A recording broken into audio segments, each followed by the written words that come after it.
Chapter 26 of Incidents in the Life of a Slave Girl by Harriet Jacobs, narrated by Greducator. Important era in my brother's life. I missed the company and kind attentions of my brother William, who had gone to Washington with his master, Mr. Sands.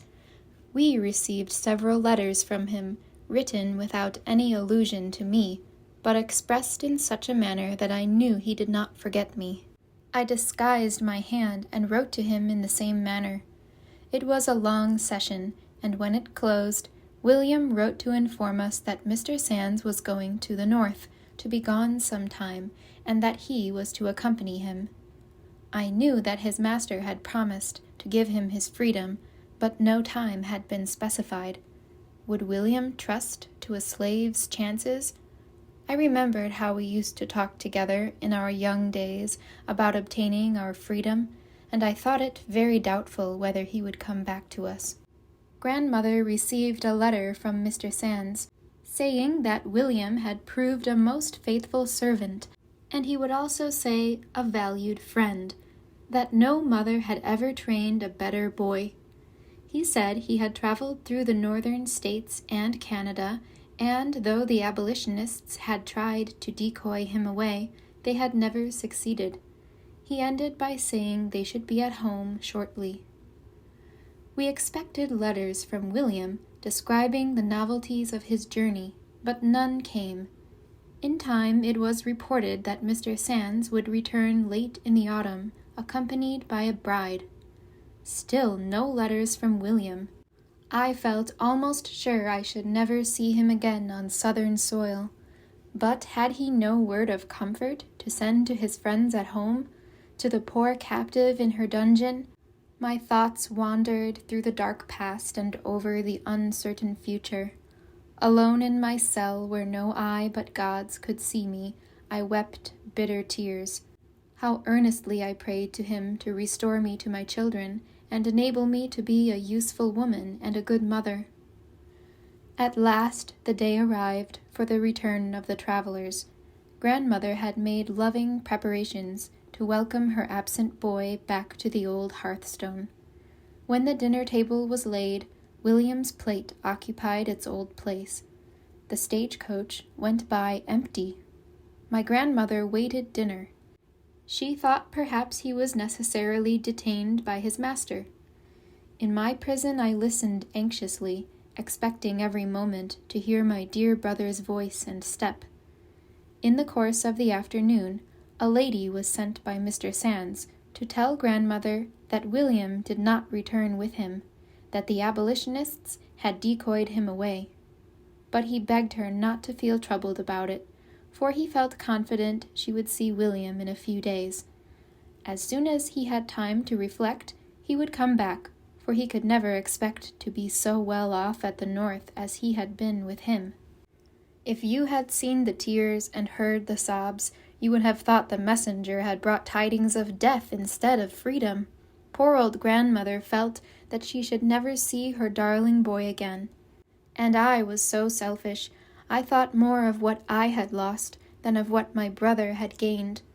A new anxiety began to trouble me.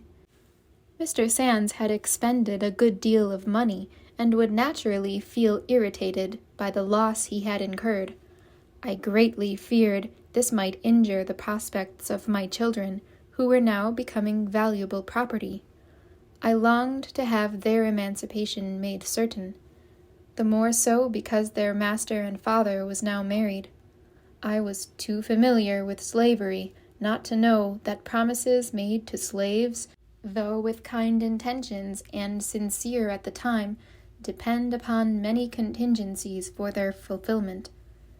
Much as I wished William to be free, the step he had taken made me sad and anxious. The following Sabbath was calm and clear, so beautiful that it seemed like a Sabbath in the eternal world. My grandmother brought the children out on the piazza, that I might hear their voices. She thought it would comfort me in my despondency, and it did. They chatted merrily as only children can. Benny said, "Grandmother, do you think Uncle Will has gone for good? Won't he ever come back again?" Maybe he'll find Mother. If he does, won't she be glad to see him? Why don't you and Uncle Philip and all of us go and live where Mother is? I should like it. Wouldn't you, Ellen?" "Yes, I should like it," replied Ellen. "But how could we find her?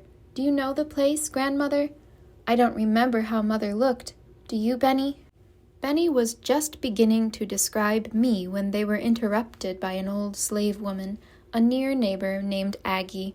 This poor creature had witnessed the sale of her children and seen them carried off to parts unknown, without any hopes of ever hearing from them again.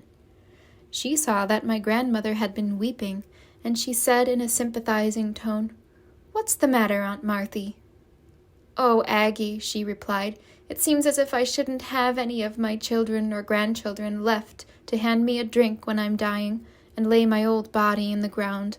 My boy didn't come back with Mr. Sands. He stayed at the North." Poor old Aggie clapped her hands for joy.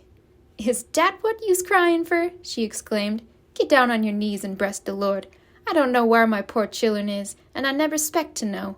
You don't know where poor Linda's gone to, but you do know where her brother is. He's in free parts, and that's the right place. Don't murmur at the Lord's doings, but get down on your knees and thank him for his goodness." My selfishness was rebuked by what poor Aggie said. She rejoiced over the escape of one who was merely her fellow bondman, while his own sister was only thinking what his good fortune might cost her children. I knelt and prayed to God to forgive me, and I thanked him from my heart that one of my family was saved from the grasp of slavery. It was not long before we received a letter from William. He wrote that Mr. Sands had always treated him kindly, and that he had tried to do his duty to him faithfully. But ever since he was a boy, he had longed to be free, and he had already gone through enough to convince him he had better not lose the chance that offered. He concluded by saying, "Don't worry about me, dear grandmother. I shall think of you always, and it will spur me on to work hard and try to do right. When I have earned money enough to give you a home, perhaps you will come to the North, and we can all live happy together." Mr. Sands told my Uncle Philip the particulars about William's leaving him. He said, "I trusted him as if he were my own brother, and treated him as kindly. The abolitionists talked to him in several places, but I had no idea they could tempt him. However, I don't blame William. He's young and inconsiderate, and those northern rascals decoyed him. I must confess the scamp was very bold about it. I met him coming down the steps of the Astor House with his trunk on his shoulder, and I asked him where he was going. He said he was going to change his old trunk. I told him it was rather shabby, and asked if he didn't need some money. He said no, thanked me, and went off. He did not return so soon as I expected, but I waited patiently. At last I went to see if our trunks were packed, ready for our journey. I found them locked, and a sealed note on the table informed me where I could find the keys. The fellow even tried to be religious. He wrote that he hoped God would always bless me and reward me for my kindness, that he was not unwilling to serve me, but he wanted to be a free man, and that if I thought he did wrong, he hoped I would forgive him. I intended to give him his freedom in 5 years. He might have trusted me. He has shown himself ungrateful, but I shall not go for him or send for him.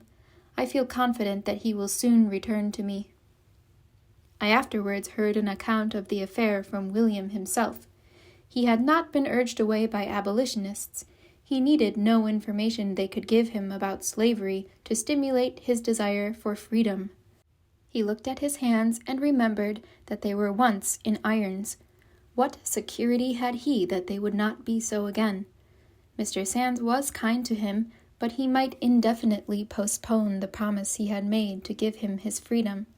He might come under pecuniary embarrassments, and his property be seized by creditors, or he might die without making any arrangements in his favor.